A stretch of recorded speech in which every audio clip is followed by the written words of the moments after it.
एक लाडू तुम्हाला मी दाखवते फोडून. म्हणजे बघा, तूप तुम्हाला जास्त हवं तुम्ही जास्त पण तूप घालू शकता. मतलब मी याच्यामध्ये जास्त तूप घातलेलं नाही, कारण कमी तुपामध्ये आपल्याला पौष्टिक लाडू करायचे आहेत. हे बघा हे मी ना गहू भाजून घेऊन, गेल्याशी तुम्हाला मी दाखवलं होतं बघा, गहू असं गहू भाजायचे, पीठ करून आणायचं आणि साखर घालून लाडू दाखवली होती. पण ह्या वेळेला मी काय केलं, हे बघा हे गहू भाजले चांगले आणि जसं जर असं किंचित खसखशीचं पीठ दळून आणलेलं आहे. हे अर्धा किलो गव्हाचं पीठ आहे आणि त्याच्यामध्ये मी हे जे ह्या पेल्याने धरले ना, तर हे 3 पेले पीठ आहे. मी हे दीड ग्लास हे पेला मी गूळ घेतलं आहे. आपला गूळ आपल्याला वाटलं तर आपण आणखी गोड असेल आपण गूळ घालू शकतो. नंतर ही खारकाची मी पूड केली आहे. खारू काय त्या जरा गरम करून त्याची पूड केली आहे. नंतर हे काजू आणि बदामाची पूड आहे. ह्या मनुका आहे. हे तूप आहे. तूप पण जास्त लागत नाही. आणि ही वेलची आणि हे जायफळ मी किसून घालणार आहे. तर पहिल्यांदा काय करायचं माहिती आहे, हे 3 पेले हे उडाले ना, ही पीठ हे मी 2 चमचे तूप घालून मी भाजून घेणार आहे.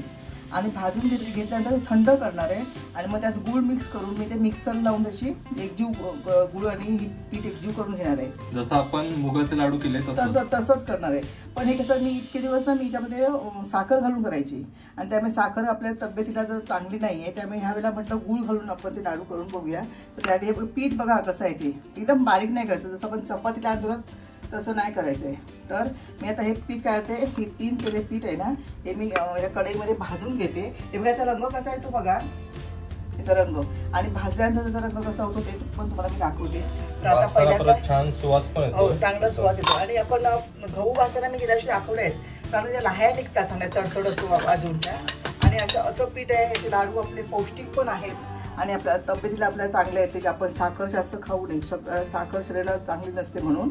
तर आता मी हे सुकं पहिल्यांदा 5 मिनिटं हे सुकं पीठ भाजून घेणार आहे आणि नंतर मग थोडंसं तूप घालून आणखीन परत भाजून घेणार आहे. तर हे अर्धा किलोचं पीठ आहे, अर्धा किलो गहू. हे बघा याच्यामध्ये तूप घातलं नाही आहे मी. तर असं 5 मिनिटं हे असंच परतून घेणार आहे आणि नंतर त्याचा इथे भाजल्यानंतर एक चांगला सुवास येतो, त्यावेळेला मी ह्याच्यामध्ये तूप घालणार आहे. आणि नंतर मग याचा काय होतं, आणखीन ते जवळजवळ 15 ते 20 मिनिटं आपण हे पीठ चांगलं भाजून घ्यायचं आहे. त्याला खमंग असा वास येतो, म्हणजे चांगला सुवास येतो त्याचा. की नंतर मग आपण पुढची कृती काढून नंतर दाखवते. 15 मिनिटं मी आता हे एकदम म्हणजे एकदम मंद आचेवर एकदम गॅस कमी ठेवून मी भाजलं आहे. हे बघा किती याचा कलर बदलला आहे. ते थोडंसं असा गोल्डन तांबूसाचा कलर आला आहे ना. आता मी काय करणार आहे, गॅस बंद करणार आहे. कढई गरमच राहणार आहे ना, त्यात आपण थोडं भाजेल. जास्त भाजलं ना असं खालून असं लालसर होत आलं तर कडवट पण नाही येईल. आता गॅस बंद करते आणि हात म्हणजे कावील त्याने पीठ हे मी हलवत राहते. चल आणि नंतर काय करते, थंड झालं पीठ की मग त्यात मी गूळ मिक्स करणार आहे आणि मग ते मिक्सर लावून घेणार आहे की पटकन काय होईल, त्या पिठामध्ये गूळ मिक्स होईल. तर आता हे आणि 2-3 मिनिटं मी असं हलवत राहते, कारण कढई गरम आहे. नाहीतर काय होईल, पीठ एकदम तांबूस होईल आणि मग असं आपण लाडू खाते वेळी त्याचा कडवटपणा आपल्याला थोडासा गिळते कडवटपणा जाणवेल. तर आपण हे आता काबिल त्याने पीठ ढवळत राहूया. हे बघा हे गव्हाचं पीठ भाजते ना, ह्या चमच्याने मी 3 चमचे, छोटेच आहेत चमचे बघा, हे एवढंच येतं. हे 3 चमचे 3 पेले पीठ होतं ना, म्हणून 3 चमचे मी तूप घातले. हे बघा तुम्हाला ह्याच्यामध्ये दिसत असेल की जास्त नाही आहे, हे बघा सुट्टं असं. तर थोडासा खमंगपण येण्यासाठी पिठाला आणि चांगला सुवास येण्यासाठी आपण इथे तूप घातलं आहे. आणि नंतर जे आपण एक पेलावर तूप घालणार आहोत ते सगळं मिक्स करून झालं की नंतर लाडू आहे ते आपण पेलावर तूप गरम करून ह्याच्यामध्ये घालणार आहोत. जसं आपण मुगाच्या लाडूसाठी केलं तसे नंतर लाडू बांधायचे. तुम्ही अशा प्रकारे लाडू करून बघा, खरोखर सुंदर, चवीला सुद्धा सुंदर लागतात आणि ते पौष्टिक आहेत. त्याच्या जसं आपण बेसनचे लाडू साखर घालतो, ह्याचे पण लाडू गेल्या वर्षी मी केले साखर घालूनच केले होते. लागतात लाडू छान, पण साखर आपल्या तब्येतीला आता चांगली नाही म्हणून हा पर्याय गुळाचा. गुळाचे लाडू चविष्ट सुद्धा लागतात. हे बघा हे चांगलं पीठ भाजलेलं आहे, त्याचा कलर बघा किती सुंदर आहे तो. तर हे भाजण्यासाठी मी 3 चमचे तूप घातलं होतं की नाही. आता काय करणार, ह्याच्यामध्ये हे 3 कप आपण पीठ घेतलं आहे ना, हे 1.5 कप हे गूळ आहे. तर हे गूळ ना त्याला खसखशीत नाही आहे म्हणून काय करणार, हे मिक्स करून घेणार आहे पिठामध्ये आणि मिक्सरमध्ये जरा फिरून घेणार आहे की ते काय होईल, पिठामध्ये मिक्स होईल. आणि नंतर मग त्या पिठामध्ये सगळं सामान घालून थोडंसं तूप गरम करून घालणार आहे आणि ते लाडू वळणार आहे. ते बघा चांगलं असं लावून घ्यायचं सगळ्या पिठाला आणि त्या मिक्सरच्या भांड्यात घेऊन जरा फिरवलं की त्याचं काय होईल, गूळ म्हणजे ते आपोआप बारीक होईल. कारण हे मला काय समजत नाही इथलं गूळ कसं एकदम खूप असं टणक वाटतं. चिक्कीचं गूळ नाही, साधंच गूळ आहे हे, पण खसखशीतपणा जरा नाही आहे जास्त. तर मी आता हे थोडं थोडं घेऊन मिक्सरमधनं बारीक करून घेते, नंतर तुम्हाला दाखवते. हे बघा गूळ पिठात चांगलं गूळ मिक्स झालं आहे ना. आता बाकी सगळं पीठ आहे ना ह्या पद्धतीने मी गूळ त्यात मिक्स करून घेते. थोडं थोडं घालणार आहे. बघा मिक्सरला लावून आणले गूळ आणि पीठ चांगलं त्यात पिठामध्ये गूळ मिक्स झाले. बघा हे थोडं थोडं घ्यायचं आणि मग मिक्सरला लावायचं. म्हणजे एकदम लावलात तर ते मिक्सर फिरणार नाही आणि गूळ पण त्यात म्हणजे खडे परत राहतील. त्यात आता अजिबात खडे राहिलेत बघा. आता आहे थोडंसं ते एकदा परत लावून घेते. ही एक अतिशय सोपी अशी पद्धत आहे गूळ मिक्स करायची. आपण जेव्हा करंजा करतो ना ह्याच्या चण्याच्या पिठाच्या, त्या स्वतः तसंच पीठ मिक्स करायचं. म्हणजे अजिबात हाताने मोडायला नको ते गुळाचे खडे. आता हे शेवटचा राहिला आहे भाग, तो आई मिक्सरला लावून घेते, मग आम्ही पुढची कृती दाखवतो. पिठामध्ये सगळं गूळ मिक्स केलंय, कुठेही खडा राहिला नाही बघा, चांगलं मिक्स झालंय. आता ह्याच्यामध्ये ही काजूगर आणि बदामाची पूड, आपल्याला हे पौष्टिकच लाडू करायचे आहेत ना, त्याच्यामध्ये ही पूड घातली. नंतर ही खारकाची पूड घातली, खारूक मिक्सरला लावून घेतले ते. आणि ह्या मनुका नंतर लावणार आहे. आता वेलची हवी आहे, वेलची पावडर हे छोटे मी 1.5 चमचा वेलची पावडर हवी तर आपण नंतर घालायची.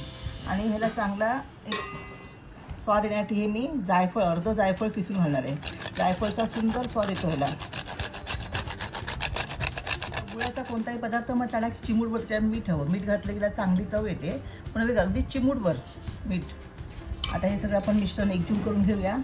आणि एक वाटी तूप मी नुसतं गरम करून घेतलेलं आहे, ते ह्याच्यामध्ये घालते आणि लगेच आपण ह्याचे लाडू वळायचे. बघा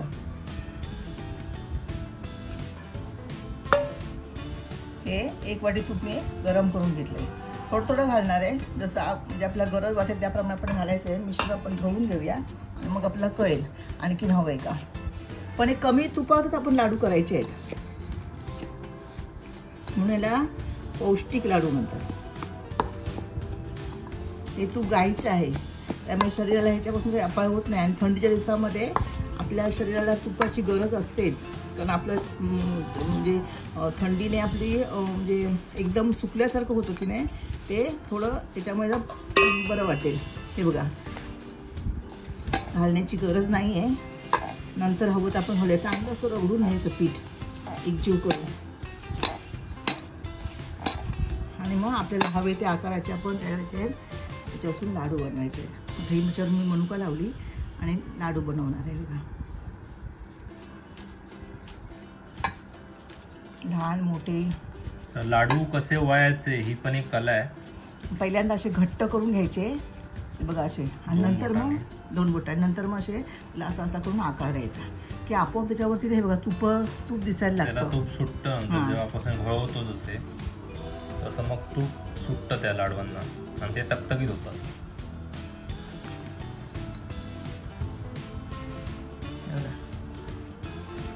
हा मोठा झालाय, आणखी ह्याच्या हवं तर लहान आपण लाडू लहान हवं तर लहान करायचं. पण चवीला खरंच खूप छान लागतात हे लाडू. ह्या दिवाळीला तुम्ही नक्की करून बघा अशा प्रकारे लाडू. आणि अजूनही दिवाळीच्या फराळाची प्लेलिस्ट आहे, ती मी डिस्क्रिप्शन बॉक्समध्ये नक्की देईन. त्यात पण आईने 3-4 प्रकारचे लाडू दाखवलेले आहेत. आपण बेसनचे रव्याचे लाडू नेहमीच करतो. रव्याचे लाडू मुलांना आवडत नाहीत, म्हणून त्याऐवजी हे असे गव्हाच्या पिठाचे लाडू केले ना त्याला आवडीने खातात. आणि त्याला वेगळीच चव गुळ घातल्यामुळे बघा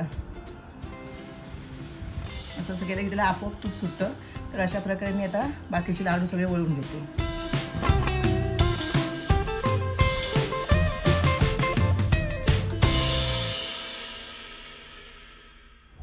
बघा अशा पद्धतीने मी हे लाडू सगळे वळून घेते.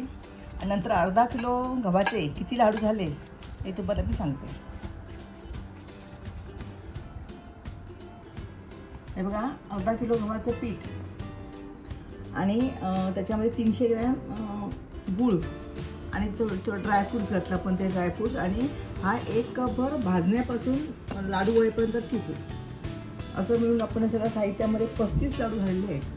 हे बघा सुंदर. आणि याच्यामध्ये आतमध्ये वरती ड्रायफ्रूट दिसत आहेत, म्हणजे आपण काजू आणि बदाम घातले ना, त्याचा तो क्रश, म्हणजे असं जाडसर भरड काढली होती ती पण दिसते तशा, आणि तूप पण आहे ह्याला. तर अशा प्रकारे हे 35 लाडू अर्धा किलो मी झालेले आहेत.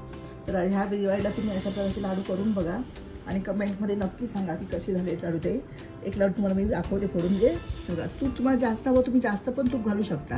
मतलब मी याच्यामध्ये जास्त तूप घातलेलं नाही, कारण कमी तुपामध्ये आपल्याला पौष्टिक लाडू करायचे आहेत. हे बघा, आणि याच्यामध्ये आपण मध्ये बदाम, खारूक आणि काजू घातल्यामुळे ते आपल्याला खाते बी आपल्या दाताखाली आल्यानंतर त्याची चव आणखीन वाढणार आहे. वेलची घातली आहे, जायफळ घातलं आहे. तर अशा प्रकारचे लाडू तुम्ही नक्की करून बघा.